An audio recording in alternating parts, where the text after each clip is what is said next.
Merry Catmas, YouTube! Or Christmas, depending on whether or not you're a crazy cat lady. Valkyrie and I got tickled with the Christmas spirit last night, which I assure you is not as sexual as it sounds. And we went on Netflix and discovered All-American Christmas Carol. All-American Christmas Carol, as I'm sure you can probably guess, is a retelling of the classic story Christmas Carol. Only since it's all-American, it focuses on a redneck family from an unknown southern state. Because apparently, in order to be all-American, you have to be undereducated and speak like your name is Farmer Bill. The very first thing that I noticed about this movie was the credits, because they did it at the beginning, and it took almost 3 minutes, which is way too long for me to be staring at names that I don't know and also don't really care to know. The Scrooge character in this story is Cindy.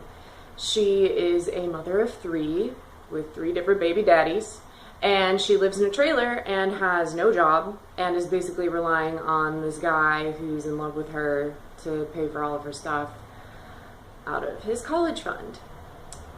And she has a dead mom who left her this amazing hair salon, which she has apparently done nothing with. So she really has no excuse for being a terrible parent other than the fact that she is just a terrible person.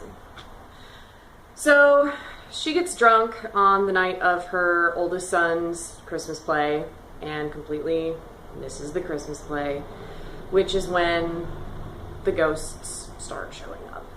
We all know the story of the Christmas Carol, so I'll try to make this quick. The ghost of Christmas Past is this girl who apparently was in 10th grade with Cindy and died in an accident with a donkey, which is never explained. It's literally like this throwaway line where it's just like, yeah, you had the accident with the donkey. Oh, yeah, I did. Those donkeys. The ghost of Christmas Past takes Cindy back into her past and shows her the Christmas that she got her first little set of scissors and hairstyling stuff at the salon with her mom, and then shows the night that her dad left their family on Christmas. And then finally she takes her to this party where Cindy apparently betrayed her best friend by banging the dude that her best friend liked. So she's a real winner. The ghost of Christmas Present was some rock star that she's obsessed with. I don't really know who it was because all rock stars look the same to me. I'm just going to kind of be honest, other than Marilyn Manson, because he's obviously, you know, like the craziest looking.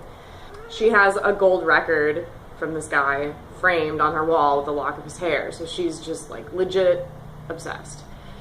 And he takes her to the salon now, where there's some homeless guy pissing on it because she totally has just let it sit there and be an abandoned building.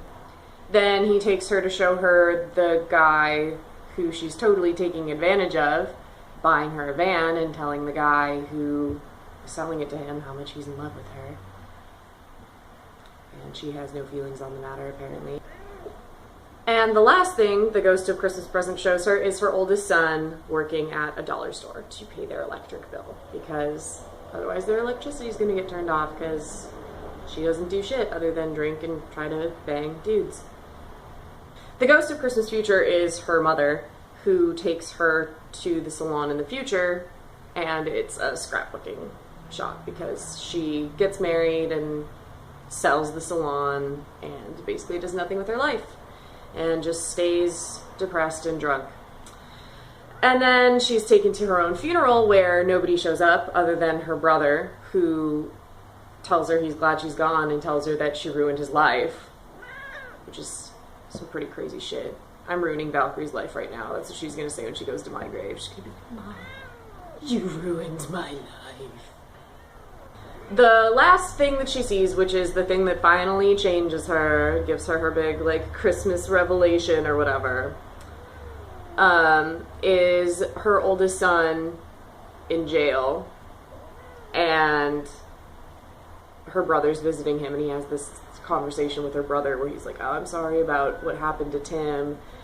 Tim is her nephew, and the whole movie he's just like this little sickly kid, obviously, because, you know, he's Tiny Tim.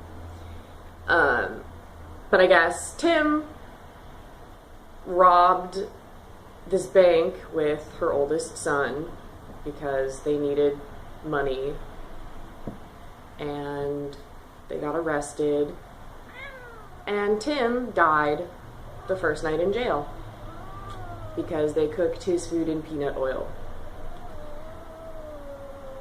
Yeah. Yeah. All of that is how she felt. She was very upset.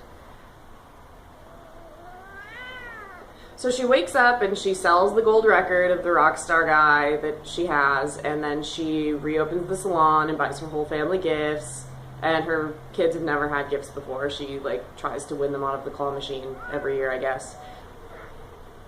She also pays back the guy who was an idiot and spent his college fund on her and tells him to go to college. So that was good. She redeemed herself a little bit.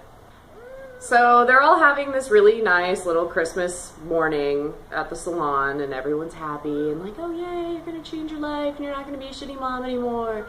And Tiny Tim has the last line, which is in the play, the famous last line, God bless us, everyone. But in this movie, he just stands up and yells, this is my kick-ass Christmas!